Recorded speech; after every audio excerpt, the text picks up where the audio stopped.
Bab 3351, aku tidak akan meninggalkanmu. Ketika Dev melihat ini, dia tidak bisa menahan diri untuk tidak melihat ke arah Luo Shouhai. Jika ini adalah berita yang sengaja dirilis oleh Sekte Xuanyin, maka mungkin ada penipuan di dalamnya. Luo Shouhai tahu bahwa banyak orang masih memiliki dendam terhadap pembudidaya iblis mereka, jadi dia menjelaskan, ada juga banyak bahaya di medan perang para dewa dan iblis, tetapi Anda tidak bisa masuk begitu saja dan mengambil harta karun, dan hal-hal ini adalah semua berdasarkan keberuntungan dan peluang, dan Anda belum tentu masuk. Siapapun yang berada di medan perang antara dewa dan iblis bisa mendapatkan peluang dan harta. Semuanya tidak pasti dan bergantung pada keberuntungan. Sekte Xuanyin kini telah mengungkapkan berita tersebut dan bersatu dengan pembudidaya iblis lainnya dan sekte klan manusia untuk mengontrol pintu masuk ke medan perang para dewa dan iblis, dan kemudian mengumpulkan sumber daya dari banyak pembudidaya.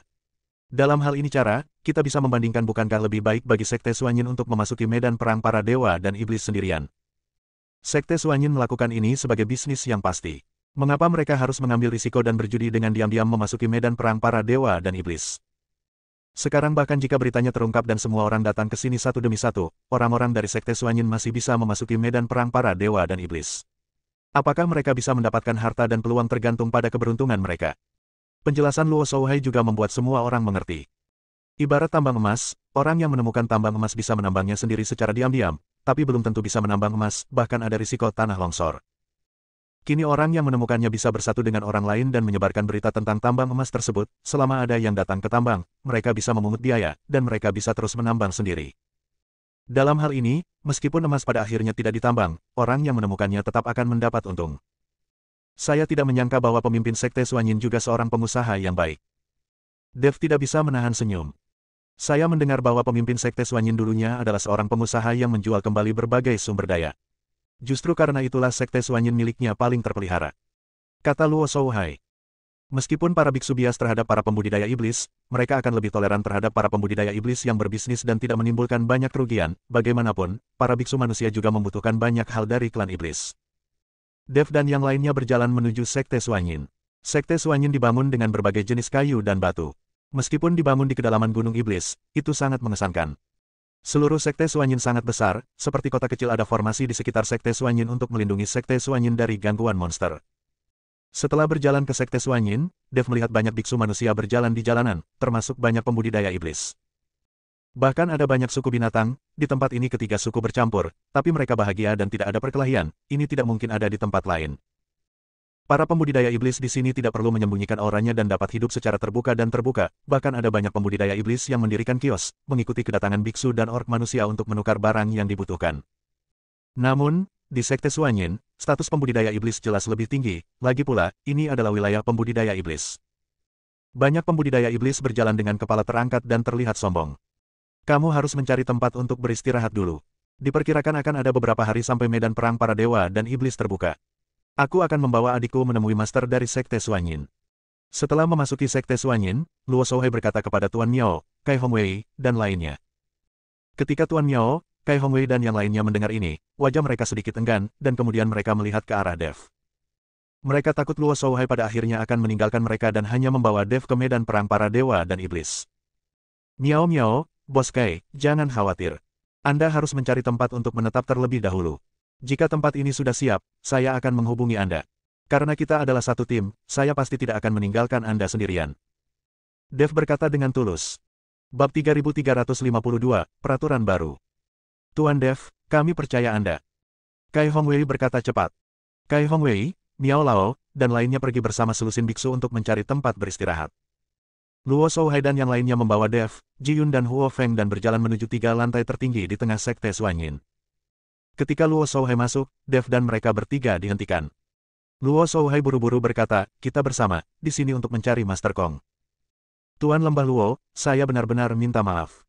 Orang-orang ini adalah biksu manusia. Mereka harus memiliki tanda dari beberapa sekte besar di wilayah Gunung Tianmo untuk bisa masuk. Mereka bukan penggarap iblis. Kamu bilang mereka bersama. Membawa mereka masuk adalah melanggar aturan. Penjaga itu berkata dengan sangat sopan. Masih ada aturan seperti itu. Luo Shouhai tercengang. Ya, ini adalah keputusan baru yang dikeluarkan oleh Tuan Istana kami. Jika kalian semua membawa orang masuk begitu saja, akan terjadi kekacauan. Kata penjaga itu. Ketika Luo Shouhai mendengar ini, dia segera memahami bahwa pemimpin Sekte Suanyin takut para biksu luar akan memberikan semua manfaat kepada Sekte Iblis lainnya dan membiarkan mereka membawa mereka ke medan perang para dewa dan iblis, yang akan menyebabkan kekacauan. Pada saat itu, semua orang akan diam-diam memetik manfaatnya, dan tidak akan ada hubungannya dengan Sekte Suanyin, jadi pemimpin Sekte Suanyin mengeluarkan aturan seperti itu. Tidak mungkin bagi kultivator iblis dan kultivator manusia untuk bertemu, tetapi sekarang mereka bersikeras bahwa mereka bersama, yang jelas merupakan sebuah keuntungan. Dev juga memahami maksud dari Sekte Suanyin, jadi dia berkata, Tuan Lembah Luo, kami tidak akan masuk. Sedangkan untuk memasuki medan perang para dewa dan iblis, Anda tidak perlu terlalu menuntut. Anda perlu membayar sumber daya, dan kami hanya akan memberikannya. Dev sekarang memiliki banyak sumber daya di ring penyimpanan, ketika dia berada di kota Huanglan, dia mendapat banyak rumput peri dan sejenisnya dari rumah Yao Sun. Adapun koin roh, Dev juga memiliki banyak koin roh, dan Ji Yun, generasi kedua yang kaya, memiliki lebih banyak koin roh. Baiklah kalau begitu, aku akan membiarkan Xiaoxi dan Xiaodong tinggal bersamamu untuk berkeliling, dan aku akan pergi dan memikirkan semuanya dulu. Luo Shouhai meminta Luoxi dan Jin Dong untuk tinggal bersama Dev dan yang lainnya. Bagaimanapun, ini adalah wilayah para penggarap iblis, dan status mereka sebagai penggarap iblis bisa lebih tinggi. Tuan Dev, izinkan saya mengajak Anda berkeliling. Ada banyak hal baik di Sekte Suanyin. Banyak pembudidaya iblis dari Gunung Tianmo datang ke Sekte Suanyin untuk membeli dan menjual barang. Jin Dong berkata pada Dev. Sekte Suanyin telah menjadi pasar bagi beberapa sekte iblis besar di daerah Gunung Tianmo. Bagaimanapun, para pembudidaya iblis memiliki status khusus dan tidak bisa begitu saja pergi ke kota di mana biksu manusia berada. Jika mereka diketahui sebagai pembudidaya iblis, itu akan menjadi bencana, jadi para penggarap iblis ini jual satu sama lain. Dan Sekte Suanyin ini telah menjadi pasar, memungkinkan para pembudidaya iblis dari Gunung Tianmo datang ke sini untuk berdagang, dan Sekte Suanyin menerima sejumlah manfaat darinya. Dev mengangguk dan mengikuti Jin Dong dan Luoxi bersiap berkeliling.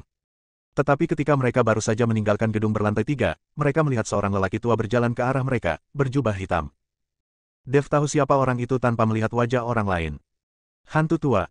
Melihat orang itu datang, Jin Dong dan Luoxi pun buru-buru menyapa.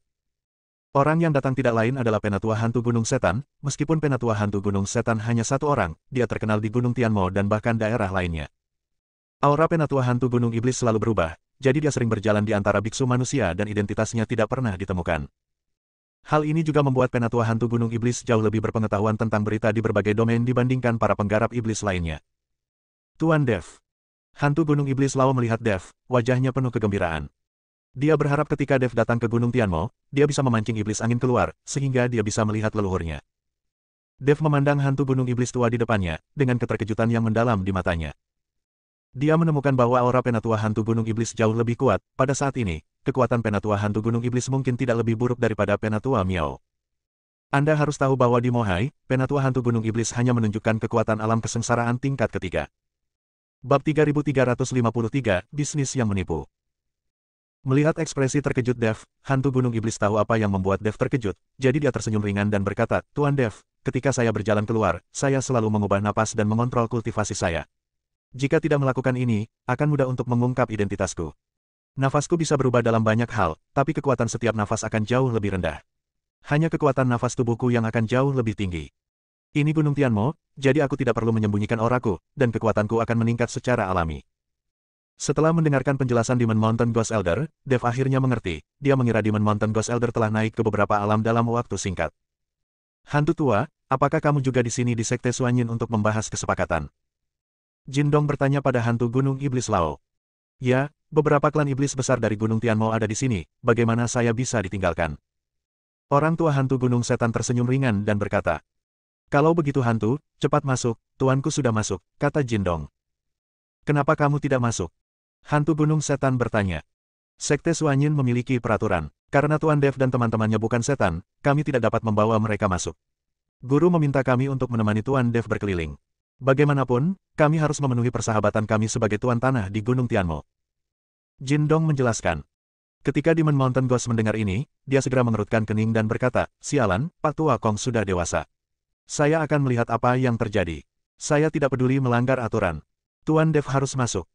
Melihat hantu Gunung Iblis, dia sepertinya ingin berkelahi dengan pemimpin Sekte Suanyin. Hantu tua, tidak apa-apa bagiku untuk berkeliaran di luar. Selama medan perang para dewa dan iblis terbuka dan aku bisa masuk. Dev buru-buru membujuknya. Tuan Dev, jangan khawatir. Tidak ada orang lain yang bisa memasuki medan perang para dewa dan iblis. Anda pasti bisa masuk. Jika orang tua Kong berani berbunyi bip, saya akan membiarkan sekte Suanyinnya tidak pernah memiliki kedamaian.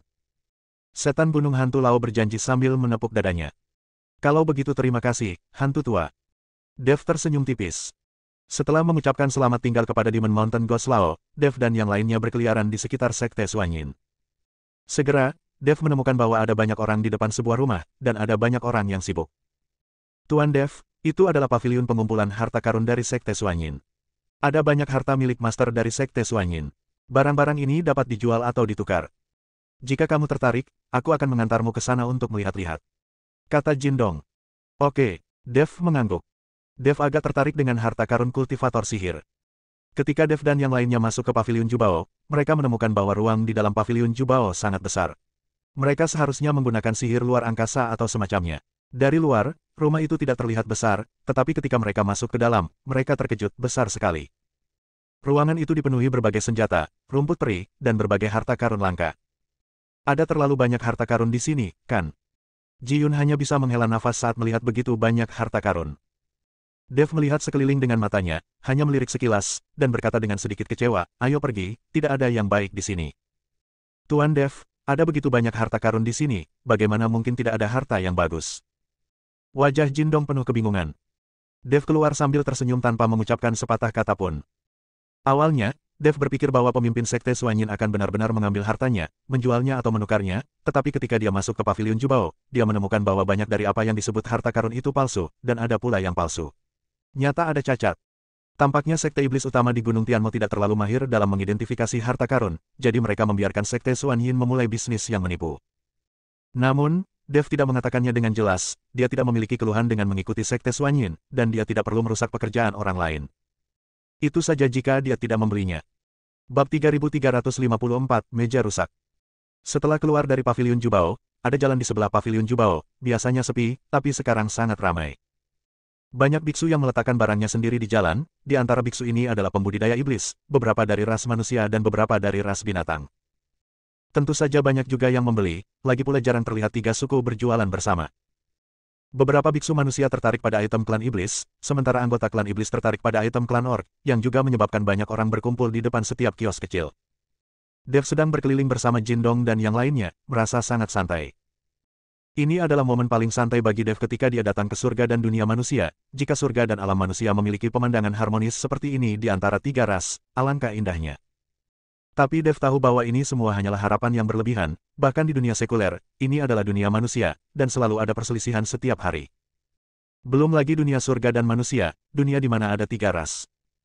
Jamu yang rusak ini sebenarnya berharga 100.000 koin roh. Apakah kamu sudah gila karena kemiskinanmu? Kalian para orc belum pernah melihat uang, kan? Barang ini berharga 100.000. Ini benar-benar mulut singa. Kain ini berani meminta 100.000 koin roh. Di depan sebuah kios dekat pojok, suara mengejek tiba-tiba terdengar. Setelah mendengar ini, Dev mengikuti Jindong dan yang lainnya dan berjalan mendekat. Dev melihat seorang pria bertubuh besar dengan wajah bluder duduk di depan sebuah kios yang dihiasi kain compang camping, dia diam dan tanpa ekspresi. Bahkan saat menghadapi ejekan dari semua orang, pria besar ini tetap diam. Dan di atas kain lap tersebut terdapat lebih dari selusin barang yang diletakkan, terlihat sangat biasa saja, hanya ada satu barang yang bentuknya seperti jam, memancarkan aura yang dahsyat, menarik perhatian semua orang. Pasti item inilah yang baru saja dibicarakan orang-orang itu. Nak, apakah kamu ingin menjual jam tanganmu yang rusak seharga 10.000 koin roh? Saat ini, seorang biksu bertanya sambil memegang jam. Pria besar itu tidak berbicara, dia hanya menggelengkan kepalanya. 20.000, 20.000, itu paling banyak, biksu itu terus bertanya. Pria besar itu masih menggelengkan kepalanya. Sial, kamu mengubah barang rusak menjadi harta karun. Kamu tidak akan pernah bisa menjualnya. Biksu itu membuang jamnya dan pergi dengan marah. Dev berjongkok dan mengambil jam di tangannya. Setelah mengambil jam itu, Dev menemukan bahwa jam itu sebenarnya diukir dari batu giok, seperti aslinya, tetapi jarum jamnya tidak bergerak sama sekali, itu hanya hiasan. Tapi sepertinya ada beberapa formasi halus yang terukir di jam itu. Dev melihatnya lama sekali dan tidak tahu apa gunanya formasi sekecil itu.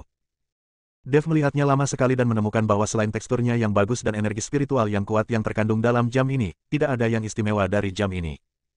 Bagaimanapun, tidak ada kekurangan energi spiritual di dunia para dewa dan manusia ini, jadi jam ini tidak berharga. Dev mengambil jam itu dan menatap lelaki besar itu lagi. Karena benda ini berani meminta 100.000 koin roh, pasti ada nilainya. Mungkin dia belum mengetahuinya dengan jelas. Dev memancarkan aura dan menembus ke dalam jam, dia menemukan bahwa jam itu hanyalah sepotong ukiran batu giok, tidak ada yang istimewa darinya.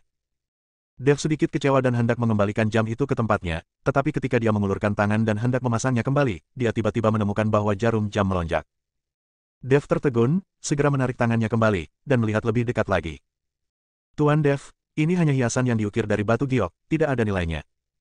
Jindong melihat Dev sedang melihat jam, jadi dia berkata. Dev tidak berbicara dan menatap jam, tetapi jarum jamnya tidak bergerak.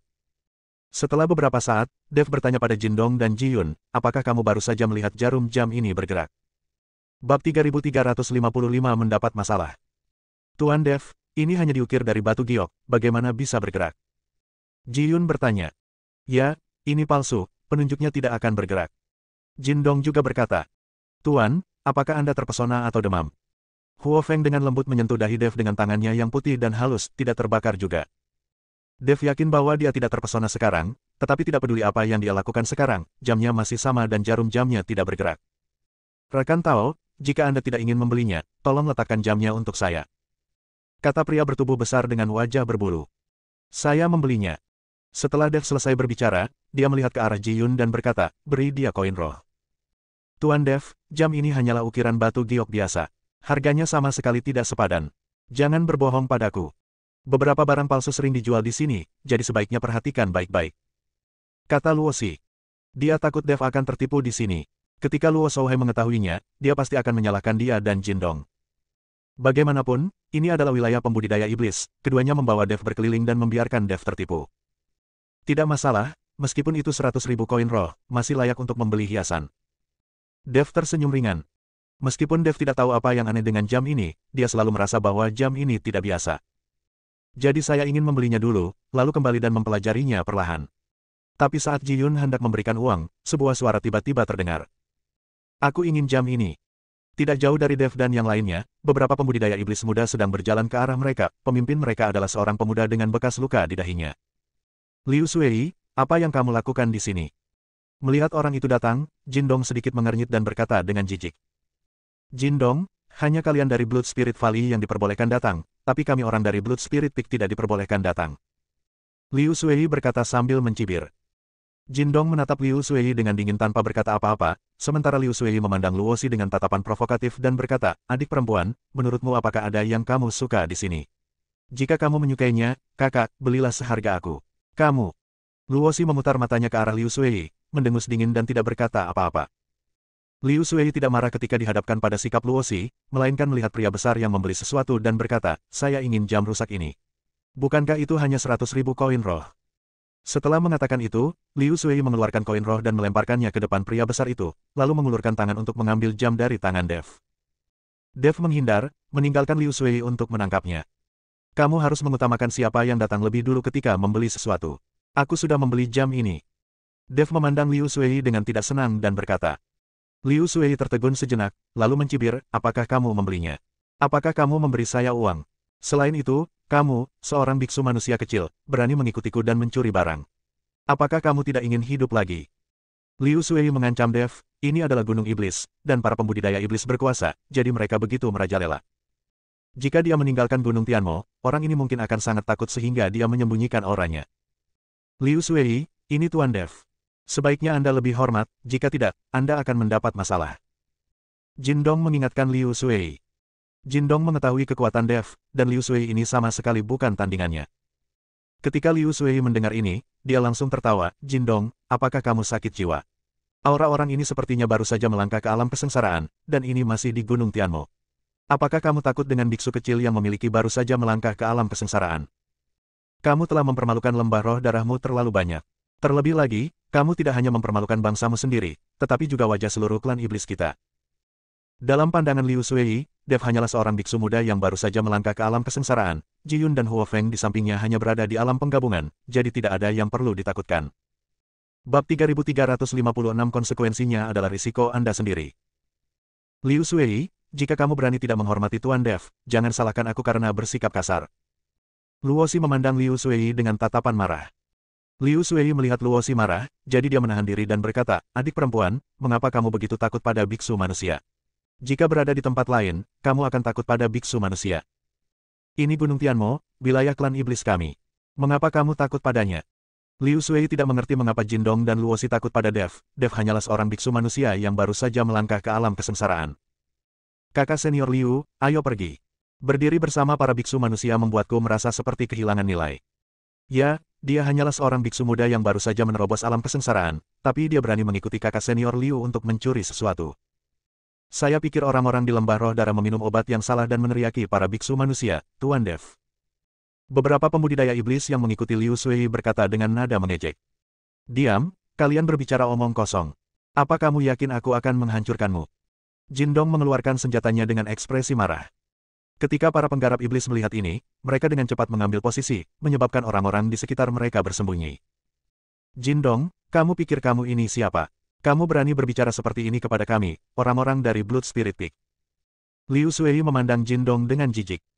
Kamu, Jindong mengerutkan kening dan hendak mengambil tindakan.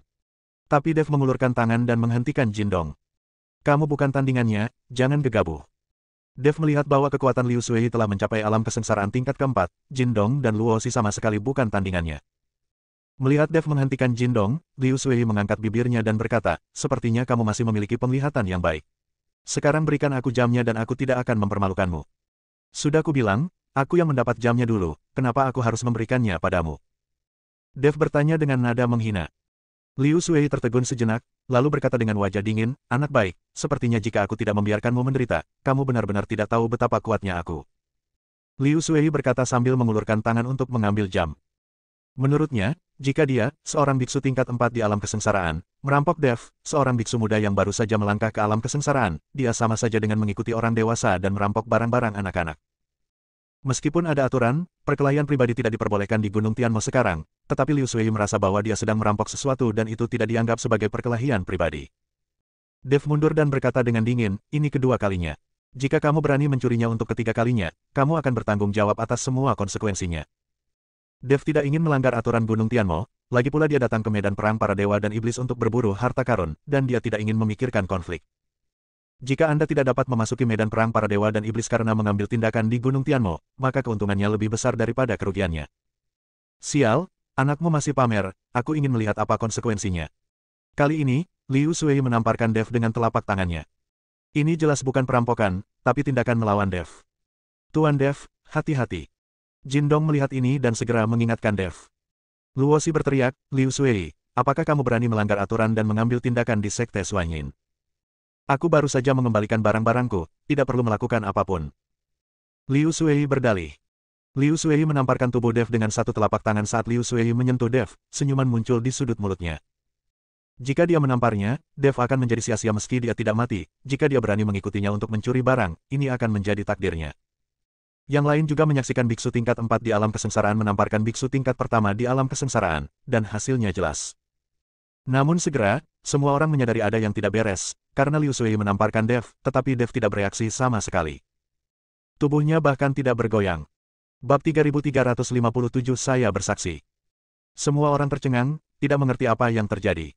Bahkan Liu Sui tercengang, matanya dipenuhi rasa tidak percaya. Saat ini, Liu Sui hanya merasakan mati rasa di lengannya, tidak hanya telapak tangan ini tidak melukai Dev, tetapi lengannya juga sedikit sakit karena syok. Tapi melihat penampilan semua orang di sekitarnya, Liu Sui tidak bisa kehilangan muka. Nak, serahkan. Aku hanya menggunakan 30% kekuatanku kali ini. Jika kamu tidak menyerahkannya, kamu tidak akan seberuntung itu lain kali. Liu Sui dengan sengaja mengatakan bahwa dia hanya menggunakan 30% dari kekuatannya. Dengan cara ini, semua orang akhirnya mengerti mengapa Liu Sui, biksu tingkat 4 di alam kesengsaraan, tidak dapat mengesankan Dev, biksu tingkat pertama di alam kesengsaraan. Ini terjadi ketika perasaan tidak digunakan dengan seluruh kekuatan. Setelah Liu Sui selesai berbicara, dia hendak menarik tangannya kembali, tetapi Dev meraih pergelangan tangannya. Kamu memukulku dan kamu ingin melarikan diri. Bagaimana bisa ada hal yang begitu baik di dunia ini? Setelah Dev selesai berbicara, dia tiba-tiba menggunakan kekerasan dan mematahkan pergelangan tangan Liu Sui. Ah! Liu Sui berteriak dan terhuyung mundur beberapa langkah. Kakak senior. Beberapa murid Blood Spirit Peak yang mengikuti dengan cepat membantu Liu Sui. Liu Sui melihat pergelangan tangannya yang patah karena terkejut, dan berkata dengan amarah di matanya, anak baik, jika kamu berani menyelinap ke arahku dan mematahkan lenganku, aku akan memotongmu menjadi beberapa bagian dan membunuhnya. Liu Sui meraung marah dan meminta murid-murid yang mengikutinya untuk membunuh Dev. Setelah melihat ini, beberapa murid Blood Spirit Peak mengambil posisi. Jin Dong, Luo Xiang, Ji Yun dan Huo Feng juga dalam formasi penuh, siap beraksi kapan saja. Berhenti, kamu sangat berani. Kamu berani menyerang Sekte Suanyin kami. Kamu tidak menganggap serius peraturan kami. Tepat ketika pertarungan akan dimulai, tiba-tiba seorang lelaki tua berjubah datang. Orang yang datang adalah seorang tetua dari Sekte Suanyin, yang berspesialisasi dalam mengelola tatanan Sekte Suanyin. Penatua Lu, orang ini mematahkan lenganku. Sekte Suanyinmu ingin memberiku penjelasan. Melihat orang itu datang, Liu Sui mengeluh terlebih dahulu dan berkata dengan cepat. Penatua Lu melirik lengan Liu Sui yang patah, langsung mengerutkan kening, dan memandang Dev dan berkata, apakah kamu tidak tahu aturan Sekte Suanyin, dan kamu berani menyakiti orang? Dialah yang memukulku lebih dulu. Dev membalas. Apakah dia memukulmu lebih dulu? Penatua Lu melirik Dev, apakah kamu terluka? Tidak, Dev menggelengkan kepalanya. Karena tidak ada yang terluka, bagaimana kamu bisa membuktikan bahwa dia memukulmu lebih dulu? Kamu harus tahu bahwa dia adalah biksu tingkat 4 di alam kesengsaraan, dan kamu hanya alam kesengsaraan tingkat pertama. Ada perbedaan yang sangat besar. Jika dia menyerang lebih dulu, apakah kamu masih bisa berdiri dan berbicara sekarang? Tanda tanya petik 2. Penatua Lu sama sekali tidak mempercayai apa yang dikatakan Dev. Penatua Lu, memang Liu Sui yang mengambil tindakan lebih dulu. Saya bisa bersaksi. Saya juga bisa. Jin Dong berkata bersama Luo Xi. Kalian berdua berbicara omong kosong. Jika aku bertindak lebih dulu, anak ini tidak akan berguna sekarang. Aku hanya ingin mendapatkan kembali apa yang menjadi milikku. Liu Sui berkata dengan keras. Menurut aturan, siapapun yang mengambil tindakan di Sekte Suanyin akan segera dikeluarkan dari Sekte Suanyin dan tidak akan diizinkan masuk lagi.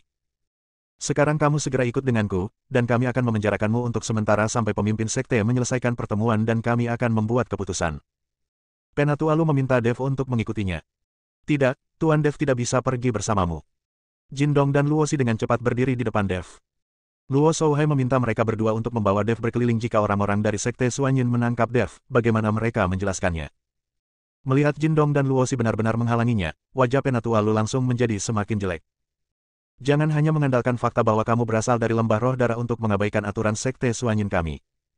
Jika kamu memblokirnya, kamu akan dikurung bersama biksu manusia ini, dan kamu akan dihukum setelah mendengar ini. Penatua Lu berkata dengan tajam. Bab 3358, miliki rasa proporsionalmu sendiri.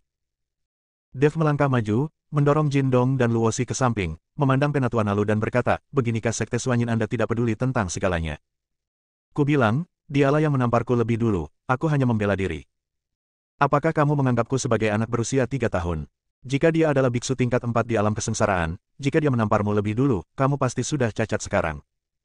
Penatua Lu mendengus dingin. Belum lagi dia adalah kultivator tingkat 4 di alam kesengsaraan. Bahkan jika Anda, Master Alam Kesengsaraan tingkat 5, menamparkan saya masih bisa melawan. Ini adalah kemampuan saya sendiri. Itu tidak berarti dia melakukannya tidak melakukannya. Dev berdebat dengan alasan. Namun kata-kata ini langsung membuat Penatua Lu marah. Di hadapan begitu banyak orang, bukankah merupakan suatu penghinaan untuk mengatakan bahwa dia, seorang biksu tingkat 5 di alam kesengsaraan, tidak dapat menyakiti seorang biksu dari alam kesengsaraan tingkat pertama? Nak, kamu gila sekali. Kamu berani mengatakan hal seperti itu kepada Penatua Fei. Melihat ini, Liu Sui dengan cepat menambahkan rasa cemburu, Penatua Fei, cobalah menamparkan wajah anak ini, jangan sampai dia menjadi sombong dan lihat turunkan kami para penggarap iblis. Meskipun para pembudidaya iblis kita telah diburu di mana-mana oleh biksu manusia mereka dalam beberapa tahun terakhir, dan ruang budidaya kita telah dikompresi, kita belum pernah mencapai keadaan yang tak tertahankan. Ketika alam kesengsaraan tingkat kelima mengalahkannya, kesengsaraan tingkat pertama ya ampun, dia sebenarnya bilang dia bisa menahannya. Turunlah. Liu Sui sebenarnya mengangkat konflik antara dia dan Dev menjadi konflik antara manusia dan iblis. Kali ini, Penatua Lu menjadi lebih marah, dia menatap Dev dengan dingin dan berkata, wah, ini yang kamu katakan. Jika kamu bisa menerima tamparanku, itu akan membuktikan bahwa kamu tidak berbohong. Oke, Dev mengangguk. Tuan Dev. Jin Dong buru-buru menghentikan Dev, ini benar-benar tidak mungkin. Penatua Lu memiliki kekuatan alam kesengsaraan tingkat kelima, jadi melawan dengan paksa tidak mungkin. Itu benar, meskipun saya tahu bahwa Tuan Dev sangat berbakat dan bisa bertarung di level yang lebih tinggi, bukanlah lelucon jika Anda ditampar oleh biksu tingkat 5 di alam kesengsaraan saat Anda berdiri. Luo Xi juga membujuk Dev. Bahkan Huo Feng dan Ji Yun mengkhawatirkan Dev. Dengan kekuatan Dev saat ini, dia pasti bisa bertarung dengan biksu tingkat 5 di alam kesengsaraan. Tapi kalau diam dan ditampar lawan, agak tidak pasti. Jangan khawatir, aku terukur. Dev berkata kepada beberapa orang.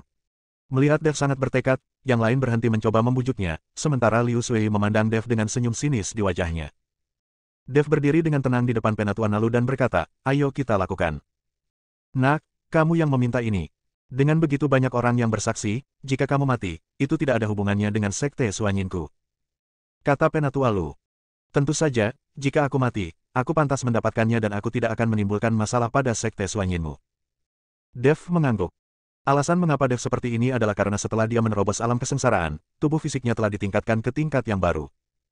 Baru saja ditampar oleh Liu Sui, Dev tidak mengaktifkan tubuh emas yang tidak bisa dihancurkan, tetapi tubuhnya juga tidak terluka. Hal ini sangat meningkatkan kepercayaan diri Dev. Jadi Dev ingin mencoba melihat seberapa jauh dia bisa melawan telapak tangan Penatua Lu, biksu tingkat 5 di alam kesengsaraan, hanya dengan tubuh fisiknya. Sekarang Dev sangat yakin bahwa Penatua Lu tidak dapat membunuhnya dengan satu telapak tangan. Semua orang melihatnya seolah-olah itu adalah pertunjukan kegembiraan, dan beberapa orang berkeringat untuk Dev. Penatua Lu melihat bahwa semua orang di sekitarnya sedang menonton, jadi dia mengerahkan aura di tubuhnya, dan aura alam kesengsaraan tingkat kelima mulai meledak. Meskipun dia tidak tahu mengapa Dev begitu percaya diri, Penatua Lu tahu bahwa telapak tangannya pasti membuat Dev terluka parah dan jatuh ke tanah. Dev tidak boleh mati, tapi Dev pasti terluka parah. Situasi ini sulit dikendalikan. Bagaimanapun, ada kesenjangan kekuatan yang sangat besar di antara keduanya. Penatua Lu mengedarkan napasnya dan menamparkan Dev dengan telapak tangannya. Bab 3359 Kamu pikir kamu ini siapa? Pada saat ini, hati semua orang berdebar-debar. Bagaimanapun, seorang kultivator tingkat pertama di alam kesengsaraan berdiri diam dan ditampar oleh seorang kultivator alam kesengsaraan tingkat 5, ini adalah sesuatu yang bahkan tidak dapat dibayangkan oleh siapapun. Ini seperti orang dewasa yang memukuli anak berusia beberapa tahun, dan anak tersebut belum bisa bergerak. Bang! Penatua Lu menamparkan dada Dev, kekuatan besar menyebabkan Dev gemetar dan mundur beberapa langkah. Saya harus mengatakan bahwa kekuatan Penatua Lu di alam kesengsaraan tingkat kelima memang tidak lemah. Dev merasakan tubuhnya berputar, seteguk darah mencapai tenggorokannya, dan dia dengan paksa mendorongnya kembali. Pada saat ini, Dev memiliki pemahaman baru tentang kekuatan tubuh fisiknya.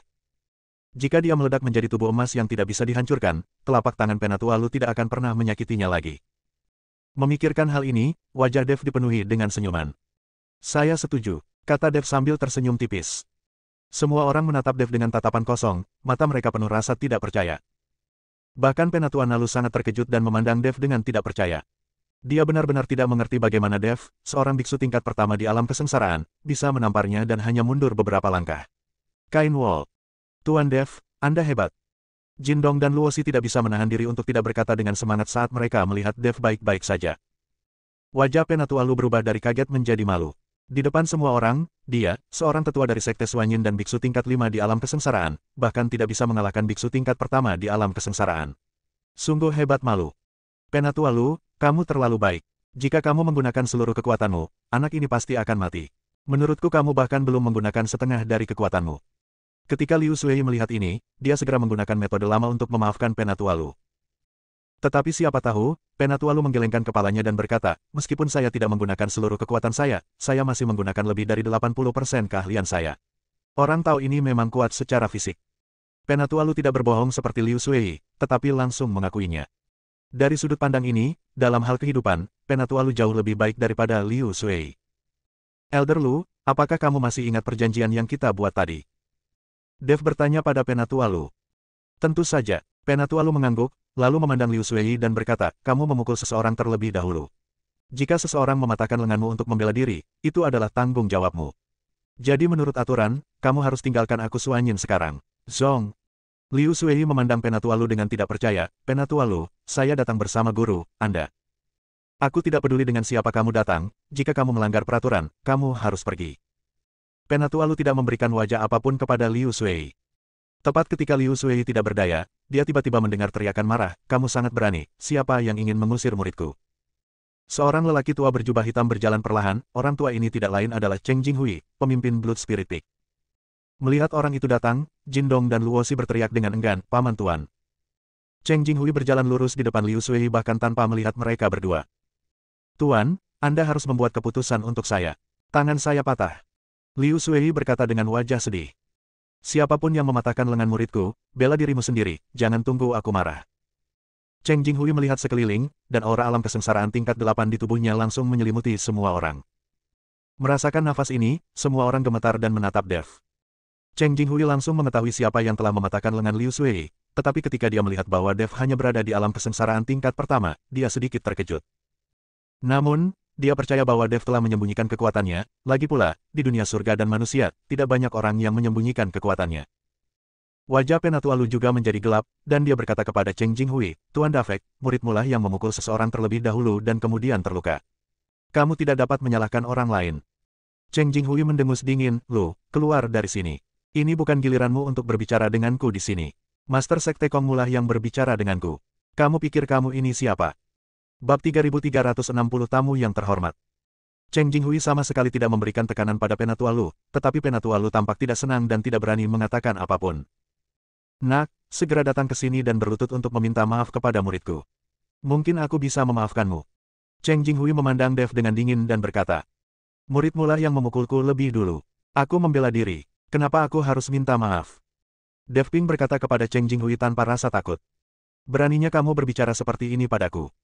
Cheng Jinghui tidak pernah menyangka bahwa Dev, seorang biksu manusia kecil, akan berani berbicara dengannya seperti ini di Gunung Tianmo. Dia tidak bisa menahan perasaan marah di dalam hatinya, dan aura alam kesengsaraan tingkat 8 ditekan langsung ke arah Dev.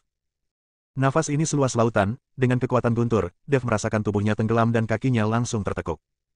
Dev mengertakkan gigi, meskipun kakinya tertekuk dan gemetar, dia masih bertahan dengan seluruh kekuatannya dan menolak untuk berlutut. Melihat Dev tidak terbebani oleh auranya sendiri, Cheng Jinghui sedikit terkejut dan berkata, biksu manusia kecil, saya tidak berharap kamu menyembunyikan kekuatanmu. Bahkan jika kamu menyembunyikan kekuatanmu, di depanku, kamu adalah hanya seekor semut. Setelah mengatakan itu, aura Cheng Jinghui menjadi lebih ganas, dan semua orang di sekitarnya mundur. Mata Dev terbuka lebar dan urat di dahinya menonjol, dia menggunakan seluruh kekuatannya untuk melawan. Tepat ketika Dev tidak bisa menahannya lagi, sebuah kekuatan tiba-tiba dengan lembut mengangkat Dev, dan kemudian nafas Cheng Jinghui terhenti. Adik laki-laki, Tuan Dev adalah tamu terhormat saya. Bukankah ini terlalu berlebihan bagi Anda? Luo Shouhai mendekat, memandang Cheng Jinghui dengan dingin dan berkata, tamu yang bermartabat. Mata Cheng Jinghui penuh dengan penghinaan, saya tidak peduli siapa dia, jika dia menyakiti murid saya, dia harus berlutut dan meminta maaf. Tuan, Liu Sui lah yang menyerang lebih dulu, dan Tuan Dev melukainya untuk membela diri. Selain itu, dia adalah biksu tingkat 4 di alam kesengsaraan. Lengannya dipatahkan oleh Tuan Dev, seorang biksu yang baru saja melangkah ke alam kesengsaraan. Dia masih berani meminta maaf. Jindong buru-buru mengikuti Luo Shouhai untuk menjelaskan. Aku tahu, Luo Shouhai jelas tahu apa yang terjadi. Setelah mendengarkan kata-kata Jindong, wajah Cheng Jinghui menjadi lebih marah. Muridnya begitu kuat sehingga dia menderita kerugian. Ini adalah tamparan di wajah puncak roh darah mereka. Saudaraku, aku tidak peduli siapa yang menyerang lebih dulu. Sekarang muridku terluka, dia harus berlutut dan meminta maaf. Kamu tidak akan mendapat masalah denganku karena biksu manusia kecil, kan? Cheng Jinghui memandang Luo Shouhai dan berkata, ku bilang, Tuan Dev adalah tamu terhormatku. Jika ada yang menyentuhnya, jangan salahkan aku karena bersikap kasar. Wajah Luo Shouhai menjadi dingin. Saat ini, wajah Cheng Jinghui menjadi semakin jelek, kedua orang itu saling memandang, dan suasananya sangat tegang. Dev menatap Luosi dengan sedikit kebingungan saat ini, dia tidak mengerti apa hubungan antara lembah roh darah dan puncak roh darah. Melihat ini, Luosi mencondongkan tubuh ke telinga Dev dan berkata, Tuan Dev, kepala puncak roh darah adalah sesama murid ayahku, dan kami berdua berasal dari silsilah iblis darah. Hanya saja ayahku kemudian menjadi penguasa lembah roh darah. Cheng Jinghui tidak mau menerimanya dan naik ke puncak roh darah sendirian dan menjadi pemimpinnya sendiri. Namun, ayahku tidak ikut campur selama bertahun-tahun ini, dan semuanya selalu damai. Bagaimanapun, lingkungan hidup klan iblis sangat sulit sekarang. Jika ada perselisihan internal, akan lebih sulit untuk bertahan hidup. Luosi menjelaskan kepada Dev, dan Dev memahaminya, tetapi menilai dari kekuatan Cheng Jinghui dan Luo Shouhai, meskipun Luo Shouhai adalah kakak laki-laki, dalam hal kekuatan, dia mungkin lebih lemah. Siapapun yang mencari masalah dengan Tuan Dev harus melewatiku dulu. Tepat ketika suasananya tegang, teriakan marah tiba-tiba terdengar, dan hantu gunung iblis tua menyerbu masuk dengan marah. Bersambung.